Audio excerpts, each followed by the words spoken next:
Donc dans cette vidéo, nous allons modifier un petit peu les dalles qui n'étaient pas forcément exactement réalisées, et nous allons définir les toitures terrasses. Toiture terrasse, donc nous avons une toiture terrasse ici qui est une toiture terrasse dalle sur plot, et ici une toiture terrasse végétalisée. Voilà, donc nous allons pouvoir définir cela. Donc il va falloir que l'on modifie d'abord celle-ci. Celle-ci, en fait, on avait fait une modélisation complète de la dalle sur le pourtour, et il va falloir en faire deux. Il y aura celle du dalle intérieure et la dalle extérieure qui sera un peu différente. On va d'abord modifier cette partie dalle béton. Puis après, sur ces terrasses, on va rajouter une nouvelle dalle.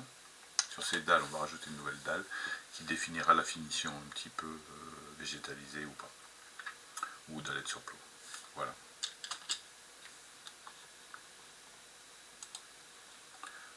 Donc pour définir ceci, donc la dalle du N1, nous allons assez logiquement travailler sur le N1 archi, donc nous avons déjà réalisé ici, et qui est déjà posé sur une feuille.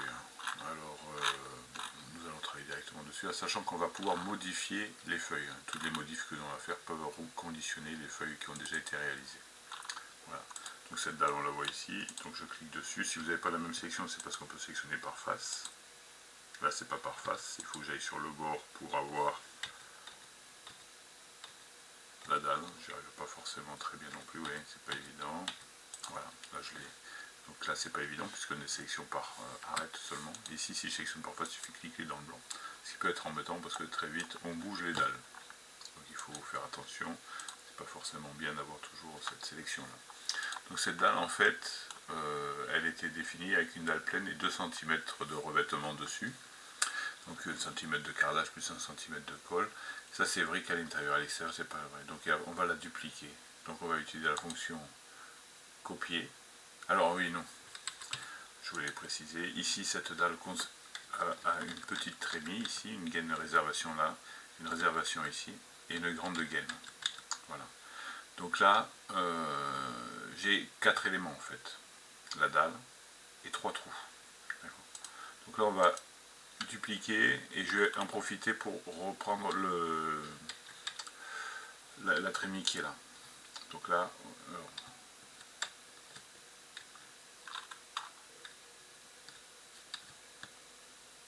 j'arrive pas.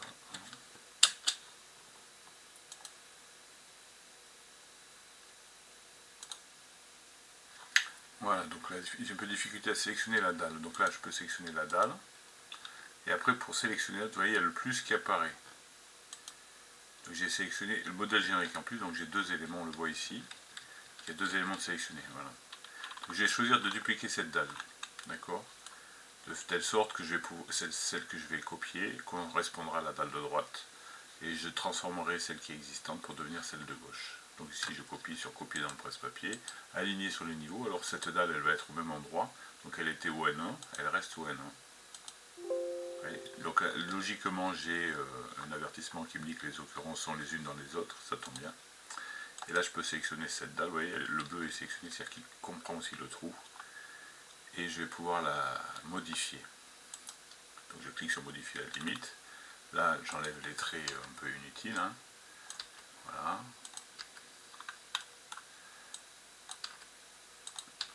Et la limite va venir vers la terrasse. Voilà, donc on ajuste les lignes. Ici, j'ai ajusté les traits magenta. Et puis là, je vais le coller. Je vais peut-être par exemple le mettre ici. Alors, je vais peut-être le mettre au brut. Ici, je m'aligne sur le trait brut. Alors, j'arrive pas à le faire précisément. Je vais faire la fonction alignée sur ce trait-là. Donc là, la dalle de droite est faite. Et normalement, comme je l'avais copié avec la trémie, il y aura toujours la trémie à l'intérieur. Je vais sûrement perdre les côtes. Les côtes, elles étaient affectées à l'autre dalle qui va être modifiée. Vous allez comprendre pourquoi. Donc ici, j'ai plus mon menu.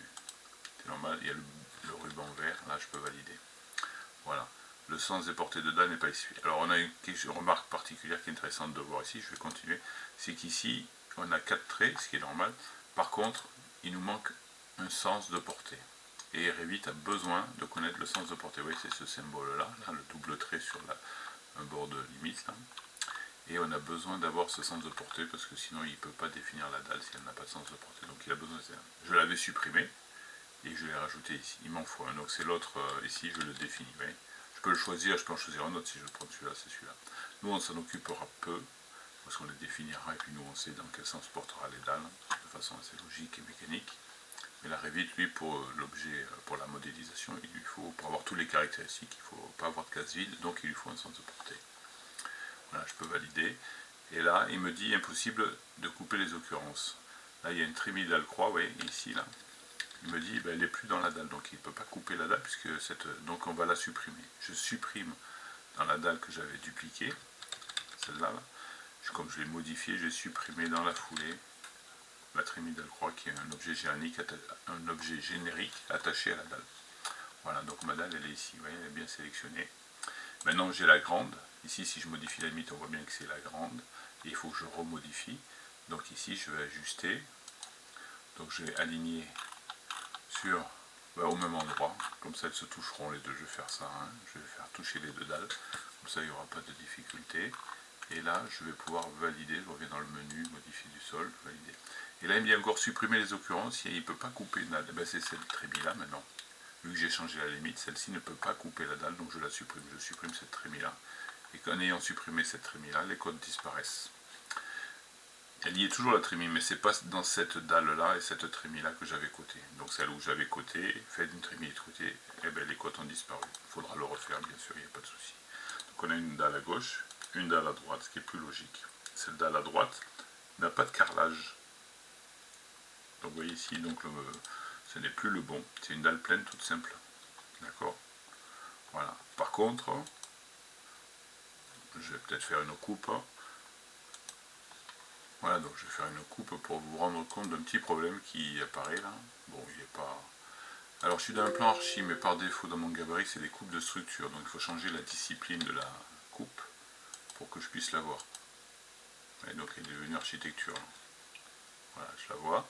Et donc après je peux aller à la vue. Elle est ici. Je mets un niveau de détail moyen, hein, au moins. Et là je me rends compte du petit problème en fait. Ici, si c'est la même dalle en fait, celle-ci le niveau fini est là. Par contre celui-là je suis décalé à 2 cm. Donc je suis à moins 2 cm pour avoir le même alignement. Et je peux aussi attacher la géométrie des deux, de telle sorte, vous voyez, que ça sera une continuité. Cette chose-là, je vais le voir ici aussi. Alors je vais... peut-être je pensais que je l'aurais ici. Voilà.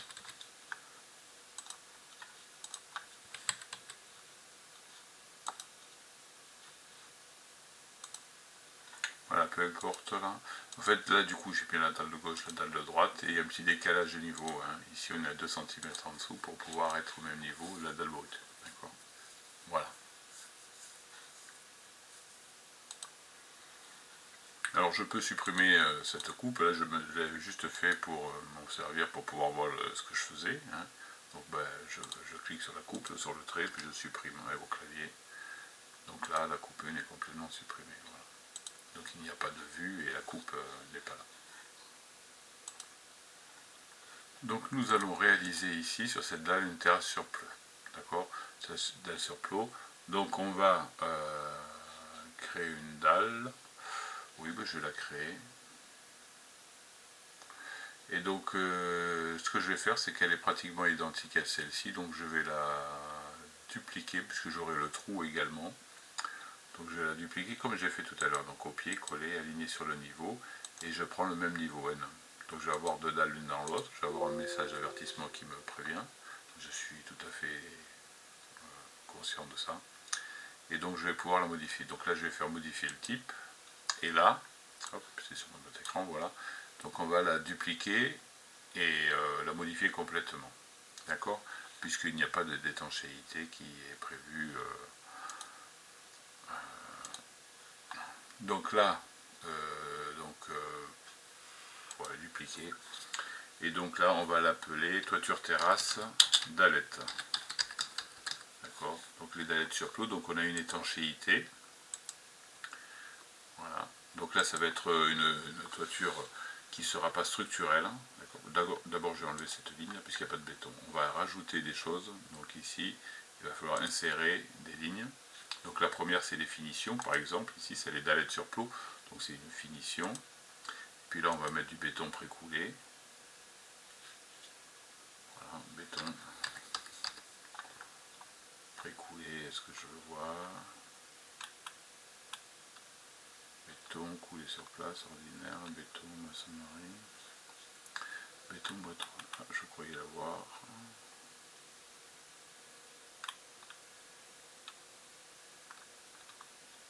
Tiens, ça m'étonne. Pourquoi pas, oui. Donc bon, peu importe, on va prendre béton. Ah bah si, il est là, je sais pas pourquoi je voulais pas. Béton pré-coulé. Voilà, ok. Et pour 4 cm. 4 ou 5. Donc voilà, nous allons faire, pardon, pas 4, mais 5 cm de béton. Donc c'est des dalles de béton. En dessous, il y a un vide. D'accord. Ouverture de volume par défaut, de 10 cm. Après, il y a une étanchéité, donc c'est grosso modo 2 mm, une couche d'étanchéité. Donc s'il y en a deux, bah, ça fait 4 mm. C'est des bicouches souvent. Un isolant, et sous l'isolant, le pare-vapeur. Donc le pare-vapeur 2 mm, et l'isolant, donc on a 10 cm. C'est courant, pourquoi pas. Voilà, et tout ça à l'intérieur, et aucun matériau structurel.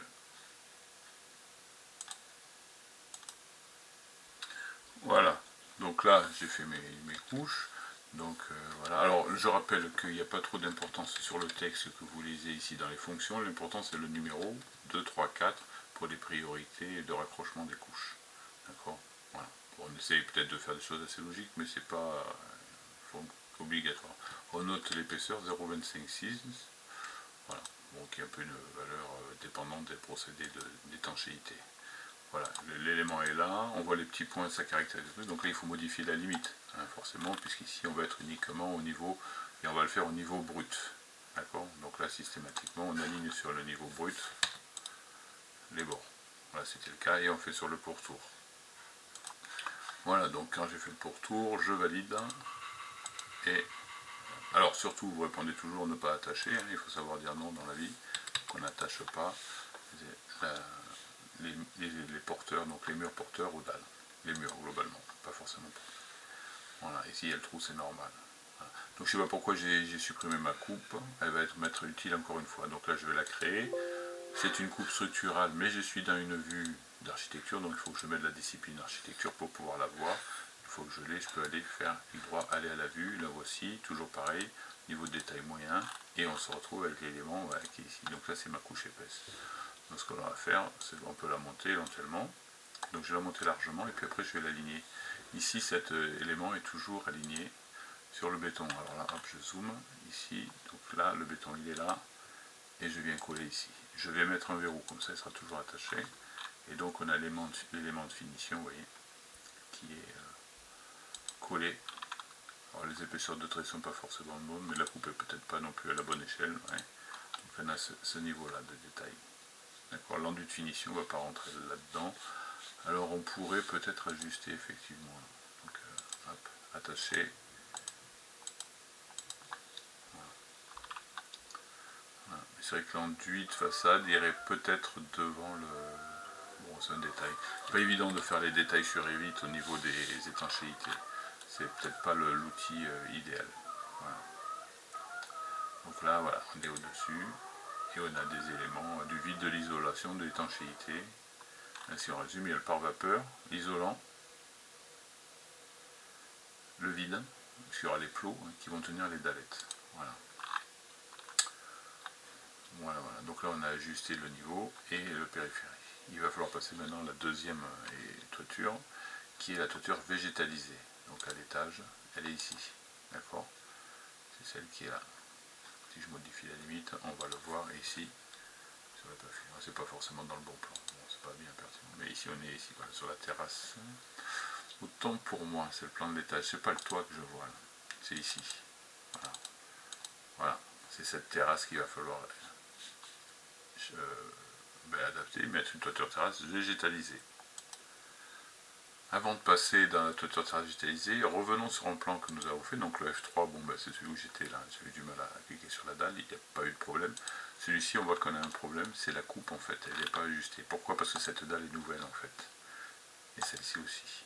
Donc il va falloir à nouveau attacher les géométries, on va corriger la mise en page que nous avions fait. D'accord.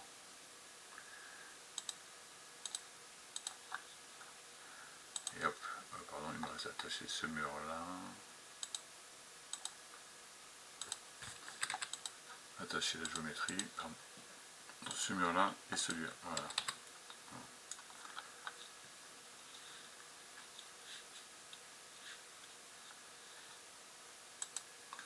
Voilà, ça va permettre d'illustrer ici, là je suis en train d'attacher tous les éléments, et là par exemple si ici on voulait que l'enduit de façade, là, que l'on voit en fait ici c'est la petite couche d'enduit de façade sur le mur béton, maçonnerie, comme ici on a un enduit de façade, mais là on a un petit bout, si on voulait qu'il soit plus bas que celui-ci par exemple, et bien, il faudrait dire que là, cet élément là, les dalettes de l'étatoire ne touchent pas le béton brut, la maçonnerie brute, pardon, donc on va cliquer sur le type des dalettes, modifier.